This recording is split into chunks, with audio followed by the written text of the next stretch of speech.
ஏதேனும் நியாயத்தோடு இருக்கின்றார்களா? என்ன நியாயம் இல்லை? உலகத்திலே திருமணம் முடிந்து கணவனோடு வந்து என்ற குழந்தை வரம் கேட்டால் எத்தனை குழந்தை கேட்டாலும் நான் கொடுப்பேன். ஆனா இந்த அரைக்கர்கள் 3 பேர்களும் ஆடவர்கள் வேண்டாம், ஆளுக்கு ஒரு குழந்தை மட்டுமே கேட்கிறாளே. ஏ பார்வதி, ஆடவர்கள் எல்லாம் ஆமல் அதிக பிள்ளை கிடைத்திடுமோ? ஆடு தண்ணில் நீங்க நடந்ததுண்டோ இப்படிக்கு?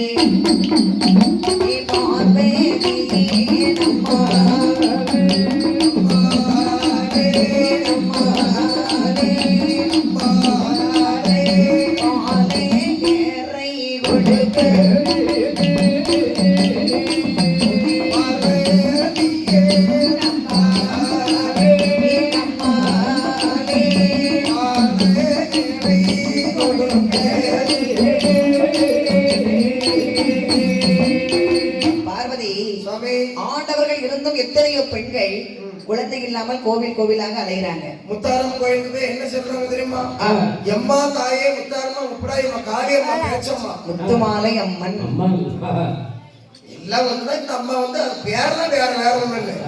இப்போ முத்தாரம்மன்ங்கிறது முத்து ஆரத்தோடு பிறந்தால் முத்தாரம்மன். இந்த முத்து மாலை அம்மன் சொல்றா ஆரத்துக்கு மாலைன்னு ஒரு பேரு. முப்புராதி அம்மன், அது முப்புராதி அம்மன், உப்புராதிகளுக்கு தாயாக இருந்த முப்புராதி அம்மன். இதே கோயில நீங்க இந்த கேரளாக்கு அந்த சைடு எடுத்துக்கிட்டீங்கன்னா திரிபுர சுந்தரி, ஒடிசா அந்த மாதிரி பக்கம் போனீங்கன்னா எல்லாம் கூகுள்ல போட்டு பார்க்கணும். அபிராம சுந்தரி எல்லாம் தம்பாதான். குடசையில போய் எம்மா நான் எனக்கு மட்டும் ஒரு பிள்ளை வரம் கொடுத்துட்டான்னா உனக்கு நான் மாலை போட்டு பிச்சைக்கார வேஷம் போட்டு வாரேம்மா. எம்மா குழந்தை வரம் போட்டான்னா எனக்கு அந்த வேஷம் போடுறேன். தீய கொளுத்துவாங்க. எங்க கோயில போய் பாயசம் பண்ணி கொளுத்துவாங்க. சரி, அங்கேயும் பலன் கிடைக்கலன்னா நேரே கலந்த படம் சுடல கோயில போய் ஒரு கரும்பு வெட்டுவாங்க. கிடா வெட்டினால குழந்தை வரை கிடைக்கலன்னா திருச்செந்தூர் முருகன் கோயில போய் ஒரு வெடி வைக்கிறேன்னு விடுவாங்க. என்ன வெடி? காவடி. நாளைக்கு நானும் அன்னைதான் பார்த்துட்டு இருந்தேன். திருச்செந்தூர் முருகன் கோயில் போயிட்டேன். சரி, முருகன் நட்டமாயா நடுவு மண்டையிலோடு இறங்கிட்டாரு. ஏன்? முருகர் என் மேல அருள் வந்துட்டு சரி உடம்ப போட்டு உழுப்புனாரு. அதனால காவடி எங்கப்பா அப்படின்னு கேட்டேன். காவடி அங்க இருந்து 2-3 பேர் தூக்கிட்டு வந்தாங்க. சரி, மேல வைப்பா, மேல வையண்டை, மேல வச்சு சுத்தரே உசு உசுன்னு சத்தம் வருது. இடி விடுவானோ நல்ல பாம்பை உள்ள பிடிச்சு போட்டு கொண்டு வந்திருக்காங்க. கேட்டா சர்ப்ப காவடி. இப்படி எல்லாம் தவறுந்தே குழந்தை வர கிடைக்கலையே. இந்த அரைக்கர்கள் 3 பேரும் ஆடவர்கள் வேண்டாம், ஆணுக்கு ஒரு குழந்தை மட்டுமே கேட்கிறாளே, நான் எப்படி குழந்தை வரம் கொடுக்க முடியும்? நாட்டிலே ஆடவர்கள் இல்லாமல் குழந்தை கொடுத்து பொதுமே ஒன்று பண்ணுங்க. வேண்டுமானால் இந்த பெண்களுக்கு ஒரு வழியை வேண்டுமானால் சொல்லுகிறேன். பார்வதி, 3 அரைக்கர்களுக்கும் குழந்தை விடும் என்று சொன்னால் அந்த வார்த்தைய சார்புடைய உயர்ந்த மலை, சார்புடைய உயர்ந்த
அவரை நோக்கி இந்த 3 பெண்களும் தவம் இருந்தால் கண்டிப்பாக அவர்களுக்கு குழந்தை வரன் கொடுப்பார். நம்பி தவம் இருக்கலாமா? நம்பி தவம் இருக்க சொல், நல்லதே நடக்கும். பார்வதி, நீயே போ.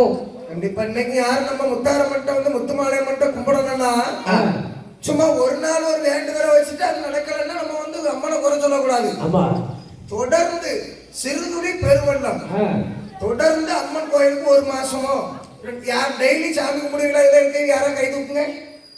ஐயோ, இருக்கிறது 4 பேரு, அவங்களும் நம்மளே எட்டி பார்க்கல, நீ கையை தூக்குங்கன்னு. என் தம்பி கேமராமேன் அழகா கை தூக்கிட்டான். தம்பி, அவன் எதுக்கு தினமும் கோயிலுக்கு வரான்னு கேளு. உன் புத்திக்கு நீ நல்லா படிச்சு வருவா. நீ கல்யாணம் முடிக்கிறது லவ் மேரேஜ் தான் பண்ணுவா. அப்போ நான் சொல்றேன் உனக்கு. வாரத்துல ஒரு நாள் சாமி கும்பிடுறவிய, வாரத்துல 2 நாள், வருஷத்துல ஒரு நாள் கும்பிடுறீங்க. அப்ப அந்த அம்மட்ட வந்து நம்ம என்ன கேட்கணும்? நம்ம உண்ண உணவு, உடுக்க உடை, இருக்க இருப்பிடம், அந்த 3 கேட்கணும். கேட்டுட்டு நம்ம ஒரு கோரிக்கை தெய்வத்துக்கிட்ட, நம்ம தாயா இருந்தாலும் கல்யாணம் முடிஞ்சு போகும்போது பிள்ளை கேட்பானா, எம்மா எனக்கு அடுத்த வருஷம் வரும்போது இது வாங்கி தந்துடும் அப்படின்னு. ஆமா, அதே மாதிரி முத்தாரம்மட்ட எம்மா இந்த குடைக்கு நான் கஷ்டப்படுறேன், அடுத்த குடைக்கு நான் நல்லா இருக்கேன்னு அம்மட்ட வற்புறுத்தி கேட்கணும். அதை விட்டுட்டு என்னத்த கண்ணை ஒண்ணும் இல்ல, போன வருஷமே இப்படித்தான், நீ இப்பவும் இப்படித்தான் இருக்கேன், அடுத்த வருஷம் நீ என்ன நல்லா வைக்கல, உனக்கு வரியும் கிடையாது, ஒண்ணும் கிடையாது, நான் வேற நேரம் போய் சேர்ந்துடுறேன் அப்படின்னு கோவப்படக்கூடாது. சாமிட்ட 3 அரக்கர்களை பார்த்து அம்மை பார்வதி சொன்னாள், அம்மா நல்லா எடுத்து இன்ஸ்டால போட்டு போடு. அரக்கர்களே, உங்க தவத்தை நான் மெச்சினேன். சரி, உங்களுக்கு குழந்தை வரம் கொடுப்பதற்கு என்னால் முடியாது. என்ன இப்படி சொல்லிக்கிட்டே வரமா, உங்களுக்கு குழந்தை வரம் வேணுமானால் ஒருவர் இருக்கிறார். யாரு? அதாவது தவத்திலே சிறந்தவர் ஆதி சக்தி மகாமுனிவர். அவரை நோக்கி நீங்கள் 3 பேரும் தவம் இருந்தால் ஏன்டா நீ வைக்கப்படுற? தலையெடுத்து இப்ப நாங்க தான் வைக்கப்பட வேண்டியிருக்கு. உங்கள் 3 பேருக்கும் அந்த தவசாலி குழந்தை வரம் கொடுப்பார். இளம் பிராயத்துல இருக்கக்கூடிய சிவபெருமானாலே குழந்தை வரம் கொடுக்க முடியல, இப்படி வயசான கிழமை கொடுப்பாரா? அவர் வந்து பொது சொத்து, இவன் தனிப்பட்ட சொத்து. ஏன்னா இப்ப சாண்டவன் குழந்தை வரத்தை உங்களுக்கு கொடுத்துதான் வைங்களேன், இந்த உலகத்துல எல்லா பெண்களுக்கும் அவர் ஆடவரை இல்லாம குழந்தை வரம் கொடுக்க வேண்டியது வரும். அவருக்கு அதுக்குள்ள ஒரு பவர் இருக்காது. இவர் வந்து தனிப்பட்ட சொத்து, யாரும் கேட்க முடியாது. ஆகையினால நீங்கள் அவரை நோக்கி தவம் இருந்தால் கண்டிப்பாக குழந்தை வரம் கொடுப்பார். அப்படி என்று அம்மை சொல்லி மறைந்தாள்.